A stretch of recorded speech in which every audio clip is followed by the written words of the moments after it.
네, 이재명 대표의 체포동의안과 한덕수 총리의 해임 건의안이 오늘 오후 국회 본회의 표결에 붙여지는 가운데 이재명 대표가 표결 하루 전 발표한 부결 호소 메시지가 이번 표결에 어떤 영향을 미칠지 주목됩니다. 이 밖에 오늘의 정치권 이슈들 정연국 전 청와대 대변인, 복기왕 전 민주당 선대위 대변인 두 분과 함께 짚어보겠습니다. 어서 오십시오. 안녕하세요. 안녕하십니까? 자, 이재명 대표에 대한 체포동의안 표결 얼마 남지 않았습니다. 잠시 후 2시에 이루어지게 될 텐데 또 표결을 하루 앞두고 어제 이재명 대표의 입장문이 올라왔잖아요. 표명한 배경 어떻게 분석하시는지 여쭤보겠습니다. 많은 이야기들이 있었을 거 아닙니까? 가결을 호소할 수도 있다. 혹은 아무런 입장도 내지 않을 것이다. 왜냐하면 이제 그 이전에 불체포 특권 포기에 대한 입장 발표를 했었기 때문에 굳이 언급이 필요 없는 것 아니냐라는 이제 추측들이 사실 더 많았었죠. 그런데 현재 당내 분위기는 검찰의 이런 무도한 도발에 대해서 받아줄 수 없다. 그러다 보니까 투표에 임하지 않고 퇴장하자라는 분위기가 사실 상당히 많았습니다. 거의 뭐 다수를 이뤘다 그 의견들이 이렇게 저는 이제 그 취재가 됐는데요. 예. 당당에 임하자. 결국 그러면 투표에 당당히 임하자라는 말은 무도한 검찰의 공격이다라는 말 때문에 이제 부결로 읽혀질 수 있습니다만 가결 부결에 대해서는 언급을 하지 않은 것이고 그 당당하게 임하라라는 말 자체가 적극적 부결을 요청한 것으로 저희가 이제 의미가 해석이 되는 것이죠. 네. 그래서 저는 당론이 분열되는 것에 대한 우려 때문에 말을 뒤집는다, 뭐 방탄단식이다 이런 공격의 빌미가 있음에도 불구하고 우선은 당론이 분열되는 것이 더 중요한 문제이기 때문에 당론을 하나로 모으기 위한 이런 조치 아니었나 싶습니다. 예. 사실은 장기간 단식으로 아마 이제 건강적으로도 힘든 상황일 텐데도 불구하고 이제 입장이 올라온 거란 말이죠. 마찬가지 질문 드리겠습니다. 어떻게 보셨는지요? 예, 이재명 대표 입장에서는 이제 절체절명의 순간이 온 것이죠. 지금까지 근 2년이 되지 않습니까? 본인이 이제 대통령 후보로 나가서 대통령 선거에서 떨어지고 그다음에 국회의원이 되고 당 대표가 되고 지금까지 온 그 모든 과정이 본인이 갖고 있는 그 비리 혐의에 대한 사법 판단에서 자유로워지기 위한 그러한 과정이었는데 이제 마지막 단계에 온 것이죠. 지금 뭐 단식도 뭐 목숨을 건 단식에 대해서 이러쿵저러쿵 하기는 그렇습니다만은 역시 구속을 피하기 위한 수단이기 때문에 본인으로 봤을 때는 본인이 불체포 특권 포기하겠다고 말씀을 한데도 불구하고 이번에 이제 부결을 요청한 것은 어떻게든지 구속을 피해보겠다 하는 그런 생각에서 메시지를 돌리는 것 싶습니다. 예. 국민의힘 역시 약속을 헌신짝처럼 버렸다. 뭐 이런 비판의 목소리를 내고 있는데 여기에 대해서는 어떤 말씀하시겠습니까? 예, 조금 전에 말씀드린 것처럼 비판받을 수 있는 중요 요지 중에 하나지요. 그런데 검찰의 무도한 도발이다라고 많은 국민들이 생각하고 있고 특히 민주당을 지지하는 민주당 당원들, 지지자 같은 경우에는 이런 검찰의 정치 행태에 대해서 무릎 꿇으면 안 된다라는 의견들이 다수를 이루고 있다는 말이죠. 그래서 검찰의 정치 행위가 분명함에도 불구하고 소크라테스처럼 악법도 법이기 때문에 그 법에 대해서 우리에게는 불체포 특권이라고 하는 이런 그 의회의 권한이 있음에도 불구하고 그런 권한마저 내려놓고 검찰의 이 정치적 수사에 응하는 게 맞느냐라는 판단이 이재명 대표와 또 민주당 그 의원들에게 함께 섰던 것 같습니다. 그래서 불체포 특권을 포기한다라고 하면서 조건으로 다뤘던 것이 비회기 때 청구하십시오. 의회를 망가뜨리지 마십시오. 의회 운영에 개입하지 마십시오. 8월 달 비회기로 남겨놓을 테니까 그때 하십시오. 했던 거잖아요. 그래서 그때 윤관석 의원 같은 경우는 국회에서 부결됐음에도 불구하고 비회기 때 재청구를 해서 구속을 시켰잖아요. 그런데 이재명 대표에 대해서는 그 비회기 때 사실 아무런 행위를 안 하고 본격적으로 본회의 때 그것도 정기국회 들어서서 그리고 또 더더군다나 맨 처음 이재명 대표를 소환한 시점이요. 시기적으로 보면 올 초에 설날 바로 한 열흘 앞두고 정치적 공방이 가장 크게 일어날 수 있게끔 해서 소환을 했어요. 지금은 이제 추석 아닙니까? 이 추석을 앞두고 체포동의안이 국회에서 논란이 되게 하고 이재명 대표에 대한 도덕적 또 민주당에 대한 정치적 흠집을 내려고 하는 이런 목적이 너무나 분명하게 보이고 있습니다. 그래서 상대방의 의도가 뻔함에도 불구하고 그 올가미 속으로 들어가서는 안 되기 때문에 불가피한 선택이었다 이렇게 보는 것이 맞는 것 같습니다. 참 변명에 대해서 뭐라 말하기가 참 웃을 정도인데 사실 이재명 대표는 국민을 속이는 것이죠. 국민에게 거짓말을 한 것입니다. 계속적으로 거짓말을 해오고 있는 것입니다. 지난번 뭐 대통령 공약에서도 불체포 특권 포기하겠다고 했는데 얼마 전이지 않습니까? 2달 전에 본회의장에서 본회의장에서 국민들 앞에서 얘기한 겁니다. 정치적 수사라 하더라도 제 그룹으로 걸어나가서 수사를 받겠다. 불체포 특권 포기하겠다. 그 얘기했자 하지 않았습니까? 그게 지금 불과 2달 전인데 지금 불체포 특권 포기 못하겠다고 하는 것 아닙니까? 국민들 앞에 한 약속을 헌신작처럼 버리는 겁니다. 국민들을 어떻게 보고 이렇게 하시는지 정말 이해가 가지 않습니다. 이것은 국민을 정말 우롱하는 것도 아니고요. 국민을 무시하는 것입니다. 어떻게 이런 분이 정치 지도자이신지 정말 의심을 가지지 않을 수가 없습니다. 한 국회의원이 아니고 지금 대한민국 제1야당의 대표 아닙니까? 그런 대표라는 분이 국민에게 한 약속을 이렇게 단 아무런 변명 없이 해명 없이 한순간에 다 갖다 버린다? 이게 어떻게 정치인이라고 할 수 있습니까? 개개인의 당 대표가 아닌 개인의 정치인이라 하더라도 그렇게 할 수 없는 부분입니다. 당 대표이면서 국민과 한 약속을 이렇게 쉽게 갖다 버리고 이제 와서 지금 체포동의안 오면은 제발 좀 부결해 주십시오. 구속되지 않게 해주십시오. 이게 국회의원들한테 할 소리입니까? 자, 그러면 있을 수 없는 일입니다. 이재명 대표가 어제 입장을 밝힌 것이 어떻게 해석될 수 있는가 또 적절했는가라는 평가는 차치하고서라도 그러면 당장 오늘 있을 표결에는 어제 밝힌 입장에 어떤 영향을 줄까라는 질문도 던져봐야 할 것 같은데요. 먼저 이 부분 질문 드리죠. 오히려 악영향을 미쳤다고 봅니다. 본인이 조용히 병원에서 정말 링거를 맞으면서 단식을 계속하고 있다. 그러면 좀 애처로운 부분이 있지 않겠습니까? 동정심이 유발될 수 있는 부분도 있어요. 그런데 이 메시지를 내모로 해서 아마 민주당 의원들도 아마 생각을 바꾼 분들이 많을 것이라고 생각이 됩니다. 일반 국민들이 느끼는 감정이 그렇지 않습니까? 정말 진정성을 가지고 단식을 했느냐? 전혀 아니다는 게 입증이 된 것이죠. 본인의 이 사법 리스크를 피하기 위한 단식이었다는 걸 분명하게 드러낸 것입니다. 어제 그 메시지를 내모로 해서. 그렇기 때문에 민주당 의원들도 많이 고민을 하겠습니다만 아마 동정심이 좀 작용했던 부분이 아마 가시지 않았을까 하는 생각이 들어요. 사실 오늘 이 표결은 정말 양심을 건 표결이 될 겁니다. 민주당 국회의원의 양심뿐만 아니라 민주당의 양심도 걸려 있는 것입니다. 그렇게 국민과의 한 약속에 대해서 그렇게 지키지 못하는 국회의원이고 그렇게 지키지 못하는 정당이라면 그건 정당이라고 할 수 없는 것이고 국회의원이라고 할 수 없는 것이죠. 그렇지 않습니까? 예. 이제 이재명 대표의 입장문이 올라오고 그 이후에 이제 당 분위기는 어땠을까 간단히 이제 전해 주시긴 했습니다만 지금 이제 표결이 정말 얼마 남지 않았잖아요.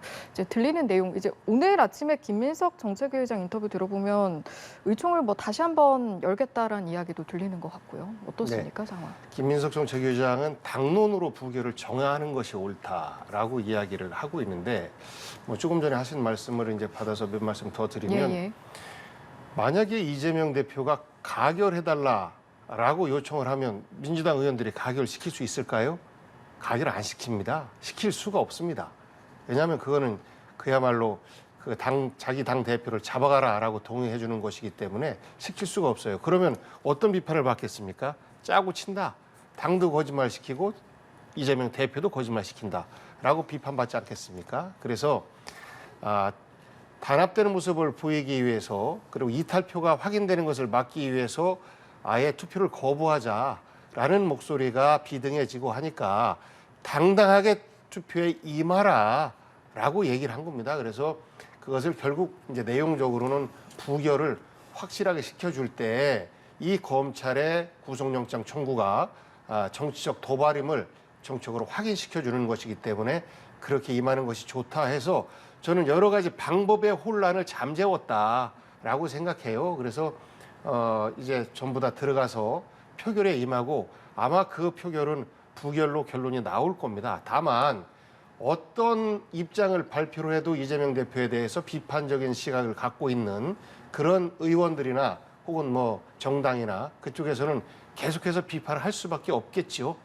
민주당에서 이재명 대표의 이런 발표로 인해서 얻어지는 것은 상대적으로 혼란을 줄이고 의견을 하나로 모아내는 데 일조했다라는 긍정성이 있어 보입니다. 예.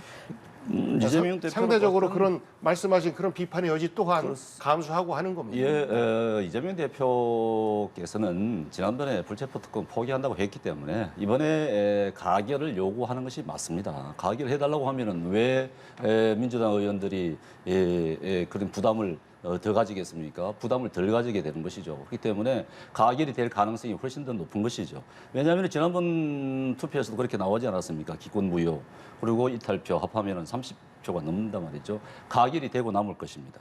그렇게 불안하기 때문에 못했던 것이에요. 그게 부결을 호소한 거예요. 그런데 민주당 지도부 같은 경우는 부결 쪽으로 계속 몰고 가려고 하는 것이죠. 그래서 지금 뭐 다시 또 투표 직전에 의총을 해서 부결 쪽으로 좀 분위기를 조성하려고 하는 그런 모습을 보이는 것 같은데 민주당 그렇게 해서는 안 됩니다. 자율 투표를 하겠다 그러면은 의원들 개개인에게 맡겨야 되는 것입니다. 계속 지금 부결 쪽으로 몰아가려고 지금 하는 그런 행태를 보이는 것 아니겠습니까? 그게 국민들이 다 지켜보고 있는 상황인데 그래서는 안 되는 것이고요. 이번 건에 대해서는 이제 2년 그렇게 지루하게 끌어온 그런 정말 국민들이 지금 스트레스를 너무너무 받은 그런 상황 아니겠습니까? 그렇다 그러면은 반드시 이재명 대표가 사법적인 판단을 받을 수 있는 기회를 줘야 됩니다. 그런 의미에서 민주당 의원들 이번에 오늘 투표 잘하셔야 될 것 같습니다. 그러니까 제발 가결시켜 달라라는 호소처럼 들리는데요. 그 사법적 판단은 대변인님, 사법적 판단은 결국은 재판정에서 법원에 의해서 이루어지는 겁니다. 그러니까 한 영장 전담 판사의 판단에 의해서 이것이 죄냐 아니냐라고 결론 나는 게 아니거든요. 다만 이것이 갖는 정치적 후과가 상당하기 때문에 그런 것들을 노리고 검찰이 정치 행위를 하고 있는 겁니다. 수사하듯이 정치하고 정치하듯이 수사하고 이러고 있는 거예요, 지금. 그래서 그런 것들을 뻔히 알면서도 우리가 이거를 속아 넘어가줘야 되냐, 받아들여야 되냐, 이것이 대통령 선거에서 패한 우리가 감수해야 될 어떤 그 어쩔 수 없는 숙명이냐라는 어떤 자주 섞인 목소리도 나옵니다만 한번 결과 보시죠. 그리고 그 당론으로 정하자라는 의견도 있습니다만 지금까지 체포 동의안에 대해서 당론으로 결정한 바가 없기 때문에 의원 개개인의 결정으로 진행될 가능성이 매우 높습니다.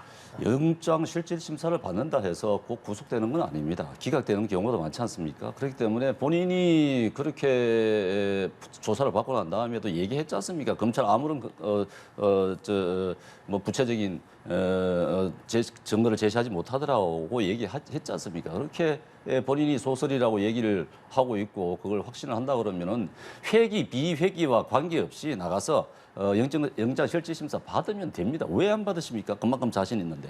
자꾸 이야기가 이제 반복이 되니까요. 네. 검찰이 수사 인력 70명 동원해서 2년 동안 팠습니다. 2년 동안 파서 지금 2년 동안 나라를 혼란스럽게 하고 있습니다. 그러니까 지금 이것이 판단을. 정상적인 수사입니까? 검찰이 그런 정도밖에 수사 능력이 없습니까?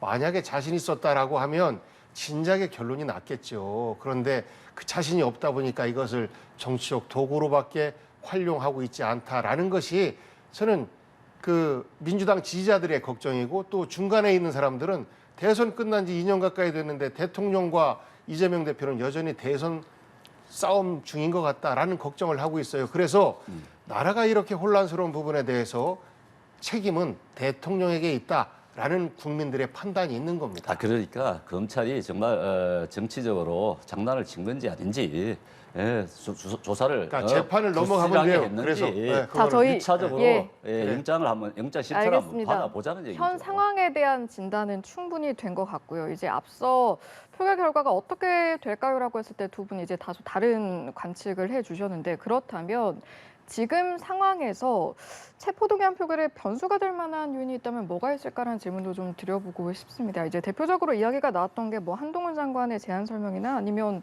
뭐이 대표가 본회의에 참가할 가능성. 근데 이제 조금 전에 참석을 하지 않는다는 내용이 또 들어왔더라고요.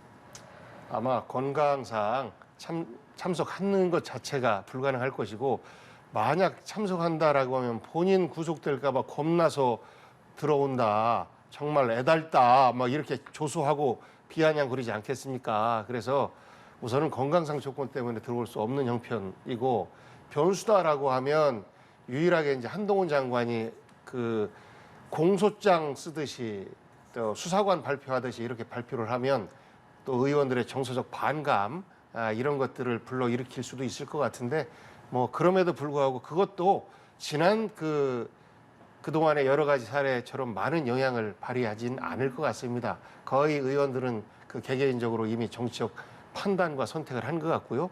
요게 또 작은 차이는 정의당이 그동안은 당론으로 항상 가결을 주장했었는데 예. 이번은 좀 분위기가 좀 다른 것 같습니다. 그래서 그런 정도의 약간의 변화의 조짐이 좀 있어 보입니다. 알겠습니다. 어떤 변수가 있을까요? 한동훈 장관의 제안 설명은 뭐 절차적인 과정이고요. 또 제안 설명을 자세하게 하느냐 안 하느냐 너무 자세하게 했더니 의원들을 자극하는 거 아니냐 이렇게 얘기들을 하는데 자세하게 해야죠. 자세하게 해야 됩니다. 이런 중차대한 사안을 대해서 대략적인 얘기만 해서는 되겠습니까? 자세하게 해서 국회의원들이 충분히 알고 투표에 임하도록 해야 될 것이며 지금 그 구속영장의 쪽수가 굉장히 많다고 하더라고요. 상당한 분량인데 그것도 국회의원들께서 다 한번 좀 들여다봤으면 좋겠습니다. 내용이 도대체 어떻게 돼 있는 것인지 그렇게 해서 좀 사실관계를 명확하게 파악을 하고 투표에 임해서 정말 정상적인 투표를 했으면 좋겠습니다. 알겠습니다. 자, 그런가 하면 한덕수 총리에 대한 해임 건의안도 오늘 표결에 들어가죠. 각 당의 의석수와 상황을 고려하면 지금 가결 가능성이 높아 보이는데 이제 대통령이 거부권을 행사할 수가 있다 보니까 실효성이 있는가라는 질문도 나오고 있거든요. 그럼에도 이제 민주당에서 표결에 나서는 모습, 추진하는 모습 어떻게 받아들이면 될까요? 우선 윤석열 대통령의 여러 가지 잘못된 점이 있는 것 아니겠습니까? 가장 가슴 아프게 이제 좀 있으면 일주기가 다가옵니다만 이태원 참사에 대해서 대통령 사과 한마디 없었었고 책임자에 대한 책임도 없었고 오송 참사도 또 마찬가지고 그리고 여러 가지 외교 난맥상이라든지 또 경제적인 어려움이라든지 뭐 이런 것들이 있습니다. 그래서 현 대통령제에서 대통령을 탄핵한다라고 하는 것은 너무 사실 어려운 거예요. 그리고 우리가 피해야 되는 과제이고 그래서 한덕수 총리가 이런 국정 전반에 대한 책임을 지고 물러나야 되는데 그렇기 때문에 이재명 대표가 내각 총사퇴를 주장을 하고 현재 단식 중에 있는 것이고 그런데 이제 반응이 없으니까 총리를 해임 건의안을 내는 것이죠. 그래서 이번에 제출된 이재명 대표에 대한 체포 동의안 내밀히 분석하면 검찰의 정치적 행위입니다. 윤석열 대통령의 정치적 행위인 것이죠. 이것에 대해서 한덕수 총리에 대한 해임 건의안 또한 민주당의 정치적 행위입니다. 그러니까 서로 협치 안 하고 있다. 공격만 계속하고 있다. 그러다 보니 체포 동의안은 국회의 힘으로 막아낼 수 있는 것이고 해임 건의안은 국회에서 통과되지만 윤석열 대통령이 신경 무시하면 되는 것이고 사실 이런 아주 나쁜 정치가 현재 시행되고 있는 것이거든요. 그래서 결과는 가결될 것입니다. 해임 건의안은. 그럼에도 불구하고 우리 국민들이 이번 사태를 바라보면서 이재명만 나쁜 사람이다 이렇게 볼까요? 그렇지 않습니다. 대통령 중심제 국가에서 대통령의 책임은 무한 있는 것입니다. 오늘 국회 본회의장은요.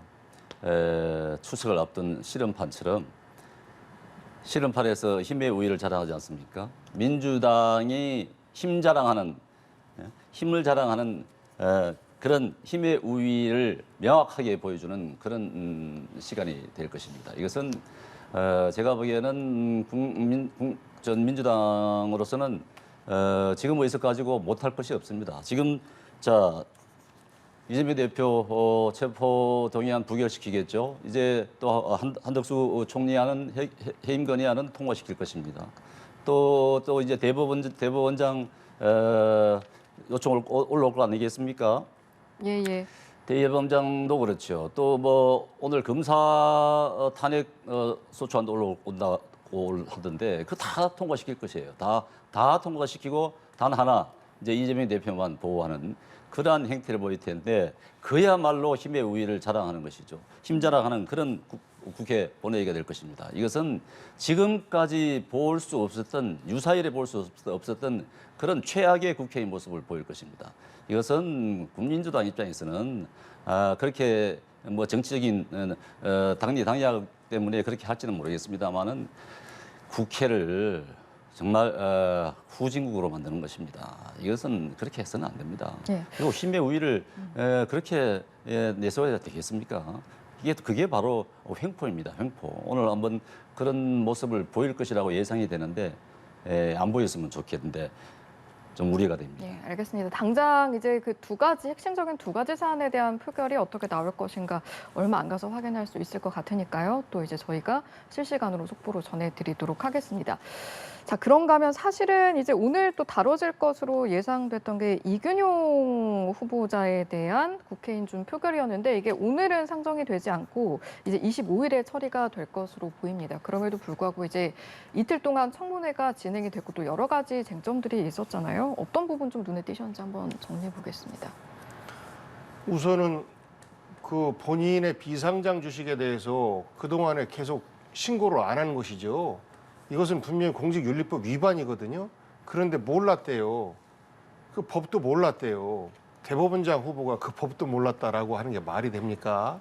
그래서 이 공직 후보자들이 혹은 공직자들이 재산 등록을 할 때 그 본인을 다 확인합니다. 본인 거, 그 자기 집안과 관련된 거 다 확인을 해요. 그런데 이것을 안 했다라고 하는 것은 그 부인과 어떤 관계인지 모르겠는데 서로 재산을 감추는 관계는 아닐 거 아니겠습니까?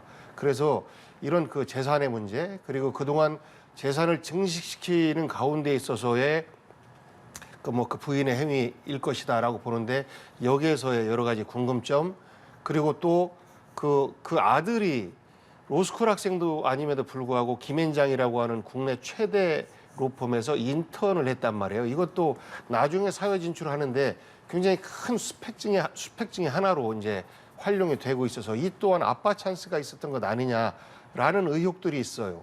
조국 장관 때를 생각해 보면 곧바로 압수수색 들어갔겠죠. 검찰이 곧바로 압수수색 들어갔습니다. 그래서 집안 풍비박산 낼 수 있는 그러한 혐의점들이에요.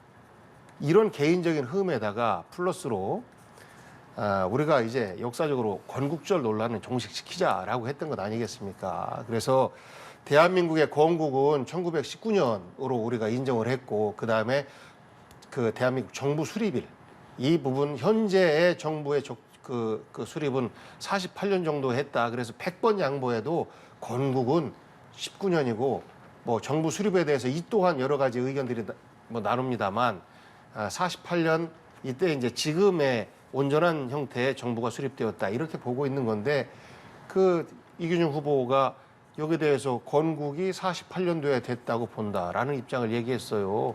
대단히 이건 심각한 겁니다. 여기에다가 위안부가 자발적 매춘이다라는 일부 역사학자의 의견에 대해서 어떻게 생각하느냐 그러니까 그 관련해서는 제가 판결을 안 해봐서 모르겠습니다.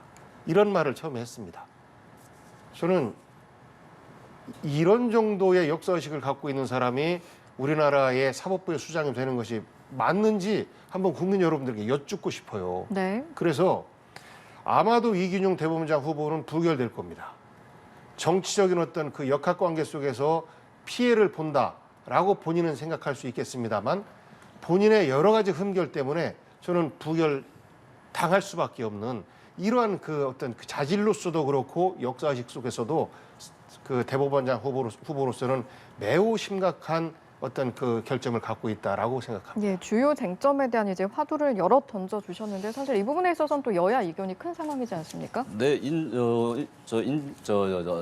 청문 과정에서 나온 예, 예. 뭐 여러 가지 사안들 개개 사안에 대해서 여기서 다 논한다는 것은 좀 그렇고 사실 청문 과정을 잠깐 봤습니다만은 예. 이번 청문은 보니까 후보자는 계속 죄송하다, 송구하다 말만 되풀이하고 대부분 다 수용을 하더라고요. 지적하는 부분에 대해서.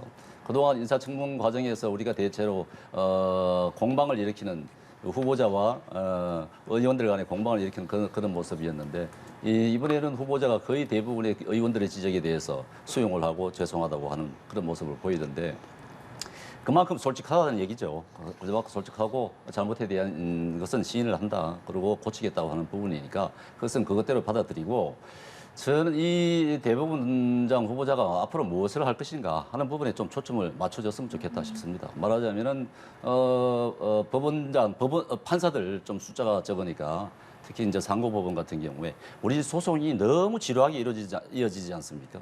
기간이 굉장히 지연이 돼서 하는 입장에서 보면은 비용도 비용이거니와 스트레스를 너무너무 받습니다. 재판을 하는 과정에서 보면은. 그렇기 때문에 이게 제때 처리가 안 돼서 지연이 되는 바람에 굉장한 그 시간적인 소실도 갖고 오고 하는데 이게 이제 판사들이 좀 부족한 부분들이 많고 상고심에 가서도 이게 굉장히 늦어지는 바람에 서로 뭐 피해도 많이 보고 그렇습니다. 그래서 엊그제 그 청문 과정에서도 상고심 대법원 판사들 좀 더 늘리고 판사들 더 늘리겠다고 하는 얘기들을 하던데 그런 부분 실질적으로 도움이 되는 과연 이 사람이 이 대법원장에 대해서 무엇을 할 것인가 어떤 부분을 할 것인가 사법부 신뢰도가 지금 바닥에 떨어져 있는데 신뢰도를 어떻게 회복을 시킬 것이냐 이런 부분들에 대한 좀 초점이 맞춰지는 것이 바람직하다고. 네, 알겠습니다.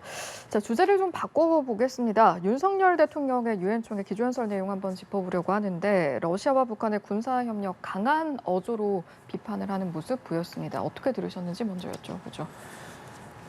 이제 러시아와 북한의 밀접한 관계는 사실 우리나라뿐만 아니라 국제사회 전체에 대한 위협입니다. 특히 우리나라 같은 경우는 지금 뭐 핵을 머리 위에 이고 사는 그런 상황이 아니겠습니까? 그런데 지금 북한은 러시아에 대해서 재래식 무기를 제공을 하고 러시아로부터 핵 기술을 인수받겠다고 하는 그런 상황 아니겠습니까? 앞으로 점점 더 이 핵에 대한 김정은의 집착으로 인해서 우리는 점점 더 이 핵으로 인해서 불안감에 휩싸일 수밖에 없는 그런 상황입니다. 그렇기 때문에 이게 윤 대통령이 유엔 총회에서 연설을 통해서 그런 심각성을 국제사회에 알림으로써 또 공유를 하고 또 국제사회와의 협조를 이끌어내는 부분에 대해서는 굉장히 당연히 필요한 부분이고 또 효과가 있을 것이라고 생각이 됩니다. 예, 러시아와 북한의 군사 거래, 우리나라를 직접적으로 겨냥한 도발이 될 것이다라는 맥락에서 이제 발언이 나왔습니다. 어떻게 들으셨는지요? 대한민국 대통령으로서는 당연히 할 말을 한 것인데요. 이 부분에 대한 또 우려도 있는 것 아니겠습니까? 러시아와 북한이 긴밀하게 협력하게 된 계기가 뭐냐?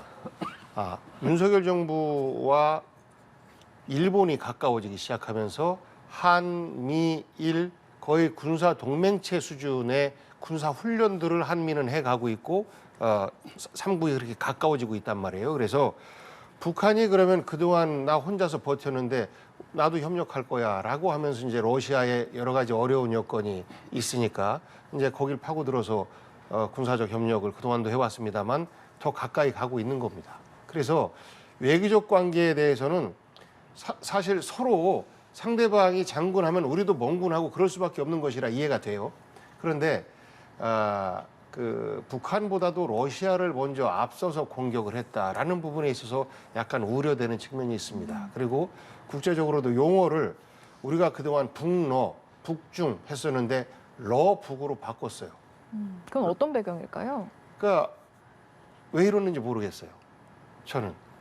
그러니까 북을 그만큼 무시하자라는 생각인 것 같은데 역사적으로 박정희 대통령 때부터 역사적으로도 북은 우리 헌법상으로 우리 영토이고 우리 민족이기 때문에 아무리 싸워도 항상 외국과의 관계에서 할 때는 우리가 한미 하는 것처럼 북러, 북중, 북미 이렇게 표현을 했었어요. 그런데 이것을 표현을 바꿨다라고 하는 것은 그러면 저 러북 하지 말고 러조 해야죠. 거기는 조선민주주의 인민공화국이니까. 그래서 그쪽에서 대한민국이라는 호칭을 썼을 때 우리가 충격적으로 받아들였던 것은 아 이제는 완전히 다른 나라다라는 것을 못 받기 위한 과정 아닌가라는 것들을 걱정했었던 거거든요. 예. 근데 우리가 여기를 러북 이야기하는 것은 북을 다른 제 그 삼국들보다 더 그 후위 개념으로 둔다, 아래 개념으로 둔다라는 것이라서 상당히 이 부분은 쓸데없는 걱정을 자아내게 하는 것 아닌가 싶습니다. 네, 이게 이번에는 이제 통상적으로 북러라고 하다가 이제 러북이라는 언급이 나왔던 거고 또 지난번에 아세안 정상회의에서는 동북아 삼국이 이제 보통 한중일이라고 했었는데 한일중으로 호칭 순서가 좀 변경이 됐잖아요. 이런 전반적인 상황은 좀 어떤 배경이라고 분석하시는지 마찬가지로 여쭤봐야 할 것 같습니다. 글쎄요, 그 호칭이 어떤 큰 의미를 담는다 그러면은 말하자면은 우리와 가치를 공유하는 그런 나라들을 예. 좀 더 앞에다 두고 싶다 이런 생각이 담겼을 수도 있죠. 한중일, 한일중 이렇게 하듯이 그렇게 이제 우리와 사상적으로라든가 뭐 가치적으로라든가 아니면 국제사회에서의 활동의 파트너로서라든가 이런 부분에 있어서 우리가 좀 가까이 있는 나라들을 더 앞으로 내세우는 예. 그런 차원에서 했던 게 아닌가 싶습니다. 그 정도로 네. 해석을 하면 될 것 같다는 말씀 알겠습니다. 자, 이 내용도 한번 짚어보죠. 대통령실이 문재인 전 대통령이 이제 최근에 현 정부의 안보 정책을 이제 비판을 하는 발언을 했는데 이제 하루 만에 반박하는 내용이 나왔습니다. 굴종적인 한산함은 평화가 아니다라는 발언을 내놓았는데 이 내용에 대한 평가 말씀 여쭙겠습니다. 객관적으로 한번 지나온 역사를 돌아볼까요? 김영삼 대통령 때에 북을 정치로 활용했던 가장 큰 사건 총풍이라는 게 있을 겁니다. 판문점에서 총을 쏴달라 선거 앞두고 이 총풍이었어요. 그런 분단을 그 정치에 악용하는 이런 사례의 사실 시초는 국민의힘 그 전신 정당이었습니다. 그러면서 간간히 부딪힘이 있었죠. 그런데 김대중 노무현 들어서 사실상 그 충돌은 거의 없어졌다시피 했습니다. 물론 그 서해에서 그 서해 대전이 일어나고 그 충돌을 총은 뭐 안 쏘고 배로해서 뭐 제1차, 2차 서해 대전 이런 것도 이제 월드컵 즈음에 있었습니다만 그런 것들을 극복하고 우리가 대화를 시작한 거잖아요. 그러면서 노무현 대통령 때 14까지 이어지면서 어쨌든지 간에 남북 간의 긴장을 좀 풀어줬는데 이명박 박근혜 정부 때 들어서서 굉장히 불안했어요. 그때 사실 저희 그 아이가 군대에 있었는데 곧 전쟁이 벌어질지도 모르겠다. 제대로 할 수 있을지 모르겠다라는 정도의 전쟁의 위기 상황까지 치달았었어요. 그리고 나서 문재인 대통령 들어서서 다시금 또 평화 무드가 들어서면서 5년 동안 그 판문점 근방 또 우리 휴전선 부근에서 작은 충돌도 없었단 말이죠. 그렇기 때문에 압도적 힘에 의해서만 유지되는 평화보다는 힘과 대화와 타협, 협력 이런 것들이 함께 어우러지는 것이 안보에 좀 더 용이하다라는 것이고 그 검증을 우리는 해왔고 비교를 해봤을 때 확인 가능하다라는 것이고 또 경제적으로 볼 때도 노무현 대통령 때 2만 불 소득 그다음에 그 경제적으로 굉장히 아주 선진국 대열로 그 들어가는 정도의 성취를 이뤄냈고 문재인 정부 들어서 국민소득 3만 5천 불까지 우리가 달성을 해놨고 세계 10대 경제 강국까지도 들어섰단 말이죠. 그래서 경제도 안보도 합리적인 정치와 합리적인 정책을 추구하는 진보가 오히려 더 낫다라는 것이 증명됐기 때문에 경제와 안보를 보수가 더 잘한다라는 것은 어찌 보면 조작된 어떤 세뇌이다라는 말씀을 하신 거거든요. 그래서 저는 지금 그 윤석열 대통령이 여러 가지 강경 정책 중심으로 일본을 대하고 있는데 외국 무대에서 일본의 기시다 총리도 북한과 대화하겠다라는 것을 또 반복했어요. 그런데 정작 당사국인 윤석열 대통령은 북한과의 대화에 대해서는 다 한마디도 안 하는 이런 어떤 거꾸로 된 역전 현상이 일어나고 있습니다. 그러면 옛날에 이제 그 우리 남한을 패싱하고 미국과만 얘기한다, 남한을 패싱하고 일본과만 얘기한다라는 북한의 정책 그때 당시로 다시 돌아가거든요. 그때가 바로 이명박 박근혜 때 그 북한의 정책이었어요. 외교 정책이었어요. 그래서 그런 부분에 있어서 사실 조금만 유연하게 대화의 문이라도 좀 열어놓는 이런 대북 정책에 대해서 많이 국민들은 걱정하고 있다라는 말씀드립니다. 그 김대중 김대중이란데 문 대통령 문재인 문 전 전 대통령께서 대통령, 안보와 경제가 문 대통령 시절에 문정부 시절에 훨씬 더 좋았다라고 얘기하는데 정말 현실과 동떨어진 말씀을 하고 계신다. 재임 기간 동안도 현실과 동떨어진 말씀을 하셨는데 또 지금에 와서도 그런 말씀을 하시는 데 대해서 놀라지 않을 수 없습니다. 도대체 어떤 통계를 가지고 또 주변에 어떤 얘기를 듣고 그렇게 말씀하시는지 모르겠는데 평화 좋습니다. 당연히 평화가 있으면 좋죠. 그렇지만 양쪽이 다 평화가 있어야 되는 것이죠. 그래야 진정한 평화 아니겠습니까? 우리 쪽에만 평화가 있다? 저쪽에는 그럼 지금 무기를 열심히 개발하고 핵을 고도화하는데 그러면 그것은 뻔히 보고도 못 본 척하고 있는 것이 그게 평화입니까? 그렇게는 나중에 가서는 그렇게 지연된 평화는 나중에 가서는 우리가 당할 수밖에 없는 그런 상황입니다. 뻔히 보고도 그렇게 한다는 것은 그것은 해야 할 도리를 안 하는 것이죠. 해야 할 책무를 대통령으로서의 책무를 안 한 것이라고 봐야 되는 것입니다. 그럼 연장선상에서 대통령실 대응은 어떻게 보셨어요? 그러니 대통령실에서 그 비슷한 말씀을 하신 것 같은데 얘기를 한 것 같은데 경제도 그렇습니다. 경제가 우리 지금도 통계 조작 얘기가 지금 나오고 있지 않습니까? 어떻게 통계를 조작을 합니까? 그것도 국민을 속이는 것이에요. 어떻게 정부가 국민을 속여가면서 통계를 조작하면서까지 수치를 바꿔서 국민들에게 정책을 잘하고 있다고 이렇게 홍보를 할 수 있겠습니까? 그건 있을 수 없는 얘기입니다. 그거와 마찬가지로 지금 신화 조작이라고 그러는데 경제가 문재인 대통령 때 좋았다. 어떻게 문재인 대통령 때 경제가 좋았다고 누가 그렇게 느끼고 있습니까? 문재인 정부 5년 내내 세금 폭탄 때문에 모든 국민들이 허리를 쪼아가면서 그렇게 세금 내느라고 허덕였습니다. 그 돈 다 어떻게 썼느냐? 국민들 삶 풍족해지는 데 썼느냐? 그게 아니지 않습니까? 허투루 써가지고 좋아진 게 하나도 없었다 이 말입니다. 그걸 모든 국민들이 다 그렇게 생각하고 있는데 집값 11%밖에 안 올랐다. 50%로 오른 것을 11%밖에 안 올랐다 하는 거나 똑같은 말씀입니다. 그런 알겠습니다. 말씀을 지금도 하고 계신 데 대해서 참으로 안타깝게 생각합니다. 여기까지 듣고 마무리하겠습니다. 오늘 이 시간은 복귀왕 전 민주당 선대위 대변인, 정연국 전 청와대 대변인 두 분과 함께했습니다. 고맙습니다. 맞습니다.